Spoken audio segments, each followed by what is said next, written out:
2024 में दिल्ली की सत्ता पर कौन काबिज होगा, इसका फैसला बहुत हद तक यूपी पर निर्भर है। और इस वक्त सबसे बड़ा सवाल ये है कि यूपी की 80 सीटों पर गठबंधन का गणित कैसा रहने वाला है। एक तरफ जहां बसपा पहले ही अकेले दम पर चुनाव लड़ने का ऐलान कर चुकी है, तो वहीं सपा की स्थिति अभी तक पूरी तरह साफ नहीं, क्योंकि सपा जहां कांग्रेस से दूरी बनाकर रखना चाहती है, तो उसकी सहयोगी राष्ट्रीय लोकदल कांग्रेस से बैर करने के मूड में बिल्कुल नहीं।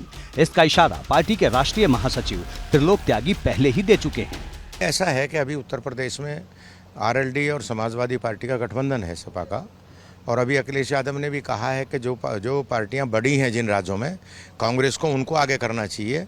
तो वो बात बिल्कुल सही है, और कांग्रेस को भी सोचना है कि अगर भारतीय जनता पार्टी को हराना तो 1 to 1 करना होगा। और उत्तर प्रदेश में 80 MP हैं, तो उत्तर प्रदेश में बिना जयंत चौधरी और अखिलेश यादव के बिना तो कोई गठबंधन संभव नहीं है। कई बार पार्टी के नेता अपने मन की बात कह जाते हैं, लेकिन रालोद और कांग्रेस के मामले में ऐसा बिल्कुल नहीं, क्योंकि जयंत चौधरी ने भी ये कहकर हलचल बढ़ा दी कि 24 के चुनाव में गठबंधन का क्या स्वरूप होगा, ये अभी फाइनल नहीं है। यानी अगर सपा ने कांग्रेस को साथ लेने में आनाकानी की, तो पश्चिमी यूपी की तस्वीर बदल सकती है। पार्टी तो लड़ेगी, और गठबंधन क्या होता है, उसका क्या स्वरूप है, कौन पार्टी कितनी सीट लड़ती है, थोड़ा और वक्त दीजिए, चीजें तय होंगी। जयंत चौधरी इन दिनों समरसता अभियान चला रहे हैं, पश्चिमी यूपी में पार्टी की जमीन मजबूत कर रहे हैं, और गठबंधन को लेकर उनका ऐसा बयान सियासत में नई तपिश पैदा कर रहा है। उधर कांग्रेस भी यूपी की करीब 20 सीटों पर फोकस कर रही है, जहां वो 2014 या 2019 में दूसरे नंबर पर रही थी, या फिर उसे 1 लाख से ज्यादा वोट मिले थे। विकल्प के रूप में भाजपा के राष्ट्रीय दल कोई अगर है, ये दिल्ली की सरकार, केंद्र की सरकार बनाने का चुनाव है, तो सिर्फ कांग्रेस। और आज हमारा परंपरागत मतदाता हमसे वापस आया है।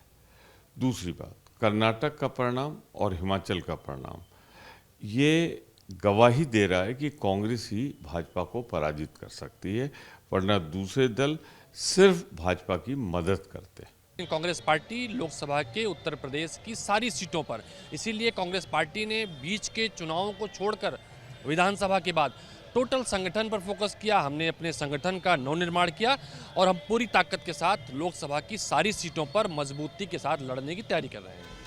कांग्रेस जिन सीटों पर मजबूती के साथ तैयारी कर रही है, उसमें अवध और पूर्वांचल की ज्यादातर सीटें हैं। ऐसे में अगर रालोद के साथ उसका गठबंधन बरकरार रहता है, तो पश्चिमी यूपी की कुछ सीटों पर भी वो मजबूती से दावा ठोक सकती है।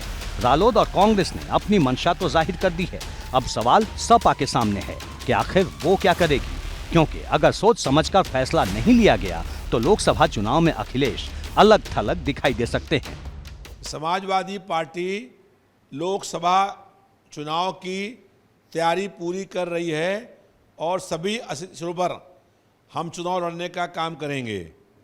गठबंधन किससे होगा ये निर्णय बाद में होगा, लेकिन 80 सीटों पर हम लोग चुनाव लड़ने की तैयारी कर रहे हैं। सियासत में कुछ भी संभव है। ऐसे में भावी गठबंधन को लेकर भाजपा ने अभी से ही विरोधियों को पुराने नतीजे याद दिलाने शुरू कर दिए हैं। डिप्टी सीएम केशव प्रसाद मौर्य ने ट्वीट किया, राजनीति की सबसे बड़ी प्रयोगशाला है उत्तर प्रदेश। 2014 के बाद चुनाव में सपा ने कभी कांग्रेस तो कभी बसपा समेत छोटे दलों से कई गठबंधन किए, लेकिन यशस्वी प्रधानमंत्री श्री नरेंद्र मोदी जी की लोकप्रियता के सामने सब गौण साबित हुए।